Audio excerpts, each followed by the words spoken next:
Hello everyone. तो भाई सबका स्वागत है दोबारा से इस सीरीज में जिसमें हम डिस्कस कर रहे हैं चैप्टर वाइज चैप्टर एनसीईआरटी। हम डिस्कस कर रहे हैं हर चैप्टर में जो एनसीईआरटी है उसमें कौन कौन से क्वेश्चन हमें करने हैं और कौन कौन से क्वेश्चन नहीं करने हैं। और उसके अलावा ये भी डिस्कस कर रहे हैं कि अगर हम ये सारे क्वेश्चन कर ले न्यूमेरिकल, स्पेशली न्यूमेरिकल है इसमें सारे आप देखेंगे सॉल्व अनसॉल्व में, तो क्या वो सफिशिएंट है या उसके अलावा कुछ और करने की आवश्यकता हमें पड़ेगी या नहीं पड़ेगी। तो हम हर एक सीरीज को ऐसे करते हुए जा रहे हैं और इसी क्रम में हम लोग पहुंच चुके हैं अब अगले चैप्टर पे, जो है चैप्टर नंबर 7 अल्टरनेटिंग करंट। तो हम लोग अल्टरनेटिंग करंट अब डिस्कस करेंगे कि अल्टरनेटिंग करंट में क्या क्या चीजें हमें करनी है, क्या क्या इंपॉर्टेंट है यहाँ पे, वो हमें डिस्कस करना है। तो इस हम लोग आप देख रहे होंगे सॉल्व अनसॉल्व एग्जाम्पल पूरा रिसर्च के साथ आपको बता रहे हैं कि कौन कौन से ये जो एग्जाम्पल है पेपर में प्रीवियस ईयर में कोई आया है, अगर सिमिलर क्वेश्चन इनमें से तो कौन सा आया है, उससे आपको पता चल जाएगा कौन से आपको करने कौन से नहीं करने। ठीक है, बिल्कुल क्लियर हो जाएगा। और उसके अलावा जिन बच्चों ने अभी तक एनसीईआरटी नहीं देखी उनको थोड़ा आइडिया हो जाएगा कि एनसीईआरटी में एक्चुअली क्या क्या दिया हुआ है। तो जिन्होंने नहीं देखी है ना वो यहाँ देख लो पहले, उनको भी क्लियर हो जाएगा। और जो बच्चे जिन्होंने देख ली है उनको लिए ये पता चल जाएगा कि इंपॉर्टेंट कौन से, तो उनको एक बार दोबारा से इंपॉर्टेंट क्वेश्चन कर ले। ठीक है, चलो स्टार्ट करते हैं आज। तो पहले सॉल्व्ड एग्जाम्पल से स्टार्ट करते हैं। तो चैप्टर नंबर 7 है, इसका एग्जाम्पल नंबर 7.1 से स्टार्ट करते हैं पहले। तो 7.1 जो है ये वाला एग्जाम्पल है, अगर आपको साफ से दिख रहा है, लाइट बल्ब है, रेटेड ऑफ दिस रेसिस्टेंस बताना है इसमें कितना होगा, peak value of the source कितनी होगी, current through the bulb RMS की। तो यहाँ पे आरएमएस और पीक वैल्यू वगैरह की बात की गई है, वो आपको क्लियर होना जरूरी है। तो ये क्वेश्चन मैं ओके में रखूंगा, मतलब ये ठीक है, प्रैक्टिस के लिए आप कर सकते हैं प्रैक्टिस में। तो ये मैं क्वेश्चन को ओके में रख रहा हूँ। ठीक है, आपको पता है मैं क्वेश्चन को इंपॉर्टेंट और ओके में रखता हूँ यूजुअली। ओके मतलब होता है कि मतलब प्रैक्टिस आप कर लो तो अच्छी बात है। इंपॉर्टेंट वो होता है जो ऑलरेडी प्रीवियस ईयर्स में आ चुका है वैसा क्वेश्चन, वो मैं इंपॉर्टेंट में रख रहा हूँ। तो जिनके न्यूमेरिकल ठीक ठाक है भाई वो तो सारे क्वेश्चन ही करो, जो ओके वाले भी और इंपॉर्टेंट वाले भी हैं। जिनके न्यूमेरिकल बिल्कुल खराब है और जो बिल्कुल सोच रहे हैं कि बस पास हो जाए या कुछ मतलब बेसिक बेसिक बता दो, तो उनके लिए जो है इंपॉर्टेंट वाले। तो ये ओके है। जिनको भाई 90-95 चाहिए उनको तो सारे ही करने चाहिए, राइट। और बाकी जो है जो पास होने वाले हैं उनको इंपॉर्टेंट वाले करने चाहिए। ओके, साइज बड़ा हो गया है तो हम ओके। अगला क्वेश्चन देखिए 7.2। तो 7.2 भी अगर हम देखेंगे तो वो भी आई थिंक सेम ही है लगभग। तो यहाँ पे जो है इंडक्टर है, इंडक्टर को कनेक्ट किया गया और वहां पे फिर बात की गई कि इसका आरएमएस वैल्यू वगैरह कितना होगा। तो ये भी मैं ओके में ही रखूंगा। ये क्वेश्चन भी हम प्रैक्टिस के लिए ठीक है, मतलब बेसिक तो आपको क्लियर होगा तभी आप बाकी क्वेश्चन कर पाओगे। तो उस मामले में ये ओके क्वेश्चन मैं बोलूंगा। अगला क्वेश्चन जो हमारे सामने आ रहा है यहाँ पे, जो मुझे दिख रहा है यहाँ पे, ये क्वेश्चन जो है इंडक्टर का, मुझे लग रहा है कि इंडक्टर का क्वेश्चन होगा। ओहो, तो ये क्वेश्चन जो है यहाँ पे अगर हम देखें तो आराम से मूव करते हैं इसे। तो ये बोल रहा है कैपेसिटर का क्वेश्चन है, सॉरी कैपेसिटर है इसमें, और कैपेसिटर जो है कनेक्ट किया गया डीसी और एसी से, what happen in the each cases capacitance is reduce. तो कैपेसिटेंस का क्या इंपैक्ट पड़ेगा, करंट वगैरह पे क्या इंपैक्ट पड़ेगा, बल्ब की ब्राइटनेस पे क्या इंप्रूवमेंट असर पड़ेगा। तो वो क्वेश्चन ये है लैंप से रिलेटेड। ऐसा क्वेश्चन जो है ये भी ओके में ही है। एक दो बार क्वेश्चन ऐसा आया है, दिल्ली में आया है, दिल्ली के जो पेपर हुए उसमें आया है। तो इसको ओके या गुड में आप रख सकते हैं। इस क्वेश्चन को हम ओके या गुड बोल सकते हैं, ये हमें प्रैक्टिस करना है। अगला क्वेश्चन अगर हम देखें तो ये है कैपेसिटर कनेक्टेड है एक सोर्स से और कैपेसिटिव रिएक्टेंट है, वहां पे आरएमएस वैल्यू पीक वैल्यू आपको बतानी है। फ्रीक्वेंसी डबल करेंगे तो रिएक्टेंस क्या होगा और करंट क्या होगा, इसके बारे में डिस्कस किया गया है 7.4 में। तो ये क्वेश्चन मैं ओके में ही रखूंगा क्योंकि प्रैक्टिस के लिए ठीक है ये। अगला 7.5 है, यहां पे बल्ब के साथ इंडक्टर लगाया गया और ये पूछा गया कि अगर इंडक्टर में हम लोग आयरन रॉड वगैरह इंसर्ट करेंगे तो क्या होगा उससे। तो आपको पता है आयरन रॉड वगैरह जो होगा क्या करेगा, इंडक्टेंस को बढ़ा देगा। इंडक्टेंस बढ़ाएगा तो आपका एक्सएल का वैल्यू बढ़ जाएगा, एक्सएल का वैल्यू बढ़ेगा तो मतलब एक तरह का रेजिस्टेंस बढ़ गया, तो करंट कम होगा तो बल्ब कम जलेगा। तो वो सब चीजें यहाँ पे पूछी गई है। तो ये क्वेश्चन जो है गुड में मैं रखूंगा क्योंकि ये ऐसा क्वेश्चन पूछ चुके हैं दिल्ली 2015, ऑल इंडिया 2016। तो इसको हम गुड या इंपॉर्टेंट में हम लोग इस क्वेश्चन को रखने जा रहे हैं। तो ये क्वेश्चन एक इंपॉर्टेंट क्वेश्चन हमारे लिए है कि ऐसे केस में हम कैसे आंसर देंगे। तो यहाँ पूरा लिखा हुआ है, ठीक है। आगे मूव करते हैं। 7.5 हो गया। 7.6 जो क्वेश्चन है, this is the question of 7.6 जो क्वेश्चन है, this is the question of कि अगर हम एक कैपेसिटर को और रेसिस्टेंस को सीरीज में लगाएंगे तो करंट कितना होगा, वोल्टेज कितनी होगी। तो ये बेसिक प्रैक्टिस के लिए ठीक है, अच्छा क्वेश्चन है और ऐसा क्वेश्चन ऑब्जेक्टिव में भी आ चुका है ऑल इंडिया में। इसको मैं गुड में रखूंगा, तो प्रैक्टिस आप कर सकते हो और ये क्वेश्चन मैं गुड में प्लेस करूंगा, ठीक है। फिर हम मूव करें 7.6 के बाद 7.7 पे मूव करें। 7.7 जो क्वेश्चन है वो किससे रिलेटेड है? 7.7 एक क्वेश्चन है कि circuit for transporting the electric power low power, मतलब इसमें जो सर्किट होता है उसमें पावर हम लो क्यों रखते हैं, या पावर फैक्टर का क्या रोल होता है।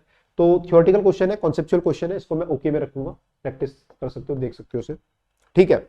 7.8 जो क्वेश्चन है, अब जो है एलसीआर सर्किट वगैरह लगने शुरू हो गए यहाँ पे। तो एलसीआर सर्किट अगर है तो उसमें पूछा गया है कि यहाँ पे इंपीडेंस कितना होगा, फेज डिफरेंस कितना होगा, पावर कितनी होगी, ये सब बात यहाँ पे की गई है।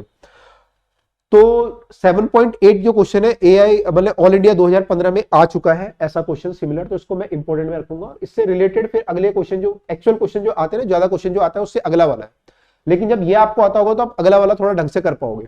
तो अगला वाला जो क्वेश्चन है 7.9, ये काफी बार आता है इस टाइप का क्वेश्चन। 7.9 भी एलसीआर सर्किट है और इसमें जो है फ्रीक्वेंसी कितनी हम करें ताकि रिजोनेंस वगैरह हो जाए। तो रिजोनेंस वाला जो कंडीशन आती है यहाँ पे, ये इंपॉर्टेंट है आपके लिए। ये क्वेश्चन आप देखेंगे तो एआई 2013 कंपार्टमेंट, 14 कंपार्टमेंट, 19 के नॉर्मल पेपर में आया है, कई बार ये क्वेश्चन आ चुका है, तो इसको मैं इंपॉर्टेंट में पुट करूंगा, this is the important for us. और ऐसा क्वेश्चन एक अभी एक्सरसाइज में भी आपको मिलेगा, वहां पे भी एक क्वेश्चन ऐसा ही होगा जहां पे एलसीआर सर्किट की बात की गई है, ठीक है। तो ये क्वेश्चन है। फिर 7.10 नॉर्मल क्वेश्चन है, एयरपोर्ट पे जब पर्सन जाता है तो उसमें मेटल डिटेक्टर जो काम करता है, कैसे काम करता है, वो सब बातें लिखी गई है, तो ओके क्वेश्चन में रखेंगे इसको, ठीक है। फिर ट्रांसफार्मर है, ट्रांसफार्मर पे बेस जो है न्यूमेरिकल नहीं है यहाँ पे, तो ये एक मिसिंग पार्ट है जो अभी मैं आपको डिस्कस करता हूँ, आपको पता है मैं डिस्कस करता हूँ हमें एनसीईआरटी के अलावा क्या पढ़ना है। तो ट्रांसफार्मर के जो न्यूमेरिकल पार्ट है वो मिसिंग पार्ट में भी आएगा कि हमें उसके अलावा इसके अलावा वो क्वेश्चन भी करने जरूरी है जो बोर्ड में पूछे जा रहे हैं, ठीक है। तो लेट अस सी कि अब देखते हैं आगे और क्या है। अनसॉल्व्ड एक्सरसाइज अगर हम करेंगे तो वहां पे क्या क्या हमारे लिए इंपॉर्टेंट है, तो आगे मूव करते हैं हम लोग, हमारे लिए क्या क्या इंपॉर्टेंट है। ओके, तो अगर आप देख पा रहे हो तो अब हम जो मूव कर रहे हैं ट्रांसफॉर्मर के बाद, आप देखेंगे तो यहाँ पे समरी है, पॉइंट टू पॉन्डर्स होंगे, और फिर हमारे डायमेंशन के बारे में डिस्कस किया गया थोड़ा, पॉइंट टू पॉन्डर है, और फिर ये अनसॉल्व्ड एक्सरसाइज यहाँ पे शुरू हो जाती है, ये वाली, ठीक है। अच्छा, पॉइंट टू पॉन्डर जो होता है, कोई लोग पढ़ते हो तुम लोग, मतलब अगर पढ़ते हो तो एक बार कमेंट में लिख के बताना कि पॉइंट टू पॉन्डर आप लोग कितने लोग पढ़ रहे हैं। पॉइंट टू पॉन्डर्स वगैरह जो होता है, मैंने अच्छे पॉइंट होते हैं उनके लिए होते हैं, कंपटीशन की तैयारी जो कर रहे होते हैं। तो अगर पढ़ते हो तो बताना, नहीं तो नहीं पढ़ते तो फिर आपकी मर्जी है। अब आगे क्वेश्चन देखें यहाँ पे, तो 7.1 जो है इसमें रेजिस्टेंस कनेक्टेड है, आरएमएस वैल्यू पूछी गई है, तो क्या होगी ऐसी, यहाँ पे आरएमएस वैल्यू दी हुई है, पीक वैल्यू पूछी है, तो ये सब क्वेश्चन में ओके में रखूंगा, ये भी ओके है, ये भी ओके, मैं इसको ओके में रखता हूँ, इसको भी ओके में रखूंगा, प्रैक्टिस के लिए ठीक है। यहाँ पे अगला क्वेश्चन, इंडक्टर कनेक्टेड किया गया है, आरएमएस वैल्यू कितनी होगी, कैपेसिटर कनेक्ट किया गया, आरएमएस वैल्यू कितनी होगी, ये सब ओके में, इस क्वेश्चन को हम लोग पुट कर सकते हैं, प्रैक्टिस के लिए ठीक है। यूजुअली जो क्वेश्चन सीबीएसई वगैरह में आ रहे हैं उसमें अकेला सर्किट नहीं आ रहा, मतलब अकेला एल या सी नहीं आ रहा, उसमें यूजुअली मिक्स आ रहा है। फिर लिखा है कि अगर 7.3 7.4 में नेट पावर एब्जॉर्ब क्या होगी अगर हम कंप्लीट साइकिल में देखेंगे, एक्सप्लेन योर आंसर, तो ये भी मैं ओके में या गुड में रख सकते हो उसे, प्रैक्टिस के लिए ठीक है ये, ठीक है। फिर लिखा है कैपेसिटर अगर इंडक्टर के साथ कनेक्टेड होगा तो angular frequency of free oscillation कितना होगा। ये एलसी ऑसिलेशन है जो सिलेबस से हट चुका है, तो ये क्वेश्चन करने की जरूरत नहीं है, इस क्वेश्चन को आप रिमूव कर सकते हो, 7.6 हमें नहीं करना है।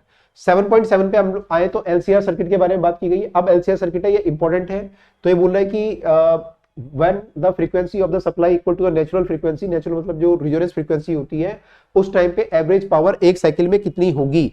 तो ये क्वेश्चन मैं जो है गुड में रखूंगा, मतलब प्रैक्टिस कर सकते हो।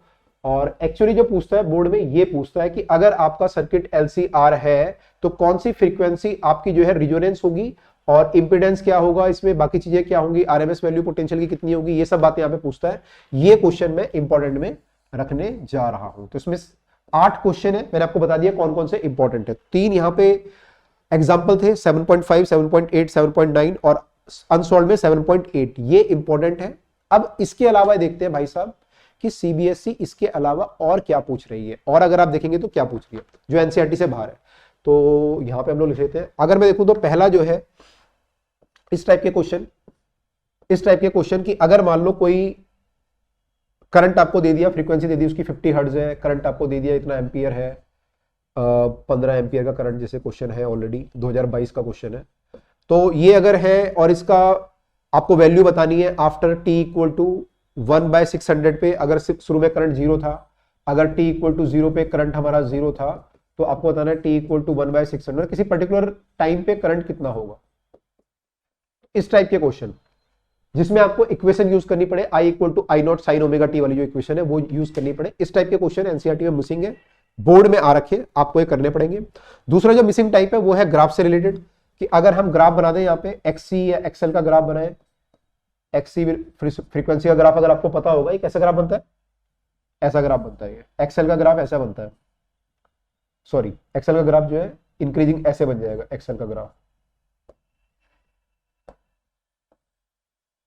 ठीक है। तो एक्सेल का जब ग्राफ बनाओगे तो ऐसा ग्राफ बनेगा। तो एक्सेल वर्सेस फ्रीक्वेंसी का ग्राफ जो बनता है वो ऐसा बनता है। तो अगर आप ऐसा ग्राफ बनाओगे, इससे कई बार आपको ग्राफ दे देता है, और ये फिर इसने पूछा था इसमें कि 2020 और 22 में से क्वेश्चन आए, इसने पूछा आपसे कि बताओ सी की वैल्यू कितनी होगी, एफ की वैल्यू कितनी होगी, ये है ना, वो सब वैल्यू यहाँ पे पूछे, फिर उससे बेस्ड और क्वेश्चन आगे उसमें पूछे गए थे। तो पहले तो ये आपको आना चाहिए, बाकी तो आप इसको करोगे तो आपको क्लियर हो जाएगा कैसे उसे करना है। तो आपको सी और एल वगैरह निकालना है, ऐसे क्लियर होना चाहिए कि सी कैसे निकालेंगे, यहाँ पे अगर ये पॉइंट दिए हुए सारे, तो सी कैसे निकालोगे, यहाँ से एल कैसे निकालोगे, वो सब क्लियर होना चाहिए। तो ये क्वेश्चन एनसीईआरटी में नहीं है।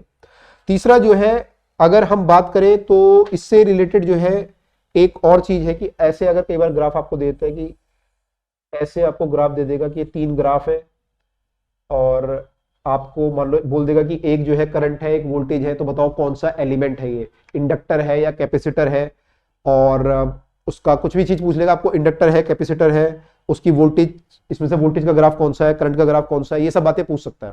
तो ये क्वेश्चन आ चुका है ऑलरेडी, तो ये भी आपको करना है। तो ये जो चीजें हैं ये एनसीईआरटी में नहीं दी गई है, तो ये आपको करनी है। उसके अलावा एक और चीज है कि एलसीआर सर्किट में अगर हम देखें, 3 चीजें हो गई है। चौथी चीज अगर मैं देखूं एलसीआर सर्किट में, कि जो एलसीआर सर्किट होता है,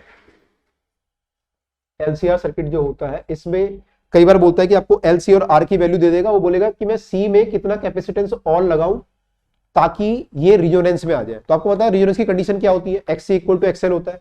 तो कैपेसिटेंस में कितना कैपेसिटेंस और लगाऊं, मतलब सीरीज में लगाऊं, पैरेलल में लगाऊं, ताकि ये रिजोनेंस हो जाए। तो आपको पहले सी निकालना पड़ेगा कि रिजोनेंस के लिए सी कितना होता है, और अभी सी कितना है, फिर उसके लिए सीरीज पैरेलल कंडीशन लगा के आपको चेक करना पड़ेगा। तो ये क्वेश्चन भी एनसीईआरटी में नहीं दिया हुआ है, लेकिन आपको करना पड़ेगा। तो ये 4 चीजें हो चुकी है, 1 2 3, मैं थोड़ा ऑर्डर चेंज कर रहा हूं, यहाँ पे जो लिखा हुआ है 1 2 3 4। एक 5वीं चीज जो है जो मुझे दिखी, वो है कि जो ट्रांसफार्मर के क्वेश्चन है वो नहीं थे आपके। तो ट्रांसफार्मर में ऑलरेडी पूछ चुके हैं। ट्रांसफार्मर में जो ऑल इंडिया में पूछ रहे, सीबीएसई में वो पूछ रहे कि आपको पता है जो पावर होती है वो सेम होती है, इनपुट और आउटपुट, अगर आइडियल ट्रांसफार्मर है। तो आपका जो V इंटू आई होता है वो कॉन्स्टेंट रहता है, मतलब V प्राइमरी इंटू आई प्राइमरी जो होता है वो V सेकेंडरी इंटू आई सेकेंडरी के बराबर होता है।